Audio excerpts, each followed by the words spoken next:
Hello, my beautiful people. Is your one and only Lady J? If you have not subscribed, what are you waiting for, my darling people? Go and subscribe and smash the notification bell.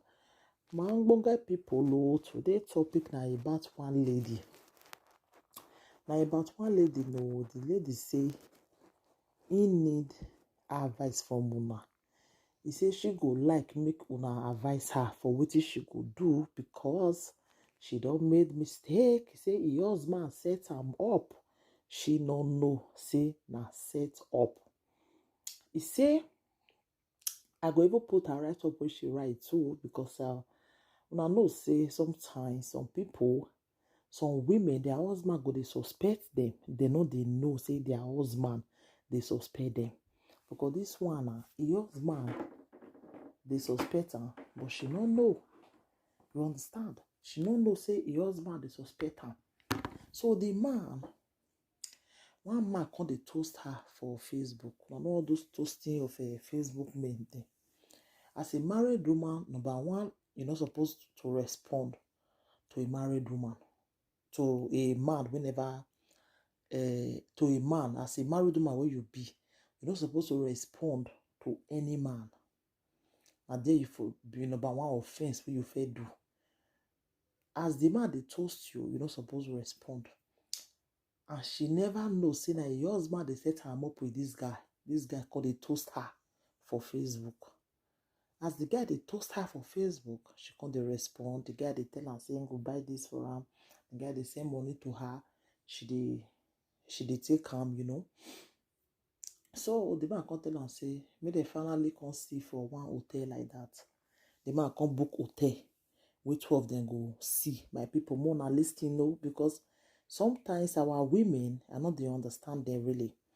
I no dey understand them because how you go even give man a ear make e dey talk as a married woman wey you be, and na her husband dey even dey set am up, so she no know.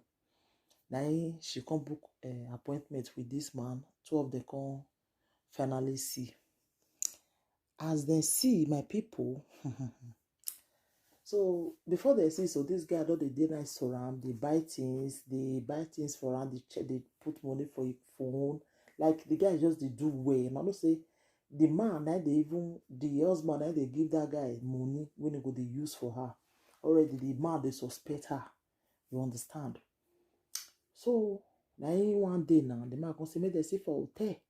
And she can't go hotel. As she reach hotel, they did the hotel. So as the one just put cloth, make they begin to do. Now your husband just open door, say, "You see you." So he don't they suspect you since say you dey shit on her, but he want catch you red-handed. Now your husband come catch him red-handed. So as your husband catch him, the boy come tell say, "Yes, now your husband, now he send me to you. It was a setup." And she shocked her lies. So that shame now not gonna let her go house again, my people. More than listening, no. That shame, you not gonna let her go back to house. She come from there, go back to her mama house.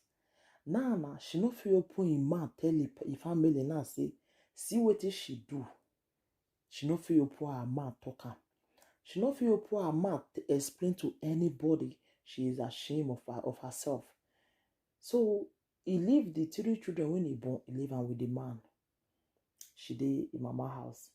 He say no know what to do now. Whether how she want to confess, then they ask her wetin happen. She no fit talk. Her husband want make you use her mouth tell people wetin she do. She no fit talk am. She dey shame.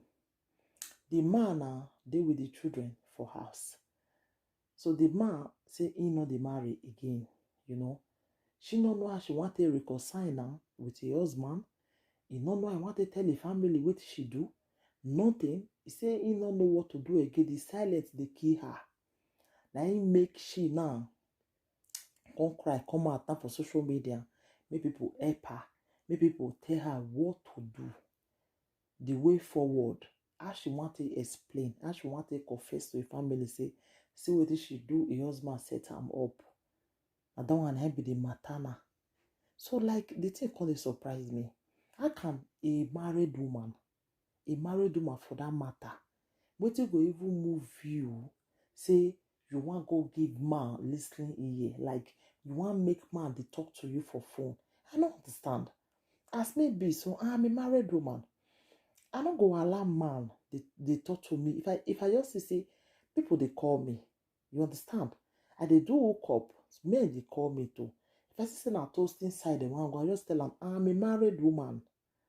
You go say okay, man, no vex, I beg. You understand? That one I normal. You know, but by the time you they follow the person, they laugh. You they follow the person, they talk, they discuss. From there, you can see say another thing you call it to another thing. You can see say na toasting, now you come dey. You come begin to use sweet mouth for you. Before you woman now come go dey fall for am, you don't go know. So that is why you don't have to even give that person listening ear at all. So I blame this woman for my own. She not supposed even give the man listening ear. You not supposed make the man even tell him anything. You understand? You know, I don't understand our women sometimes, and really. This one now, who you go blame? Blame yourself. Your husband fit set you up is normal. Even woman fit set man up. Yeah.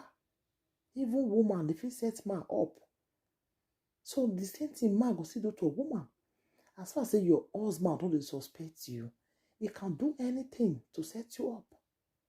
You understand? So I blame you this woman. You fucked up, like seriously. How this man now will take you back for this of behavior what you just do now? How? How you take believe say this man now go fit trust you again, even though he take you back now? There is no trust, no trust. Please, my people, I'm just doing this video to advise the married women there. I beg, woman they give on self-respect. Give yourself respect. How you go even allow man they talk to you? How you go even allow man they even talk to you like say na toasting? No. You will talk to man, fine, but toasting you, I beg. I know the advice woman made they even allow man, even as a married woman, like we get tradition. Man not get culture. Shame not do una eye. Supposing your husband not really can say if you jokodo that man, you still go as go jokodo your husband too. You see, that thing not good. See the disgrace now where you give yourself. How you raising yourself now, you this woman? How you raising yourself? So I beg, my people, if you are a married woman, just remain that married woman. If your husband or Thomas not the street you again, you want leave him, just leave him. Me, you know, say now outside, now you for the do that your things what you want to do with men. Don't go to use until they rob man where they have, so you can't go to joke go do another man, because supposing your husband not catch you. If you cook joke go do with that man, if you don't open your only pot for him since that man for don't enter, if you don't swim for inside your ocean, thank God, say your husband he catch you, say na set up. So now the matter on tell advise this my sister, our sister, my people. I mean, more na me advise her more. More na me advise her because the way she do so na very very bad thing. More na me advise her, my darling people. Thank you everybody. Take care till I come your way next time again. I remember your one and only Lady J. If you have not subscribed, what are you waiting for? Go and subscribe. Bye everybody. Bye. And share this video for me. Please share this video. Let the video go viral. Thank you. Bye.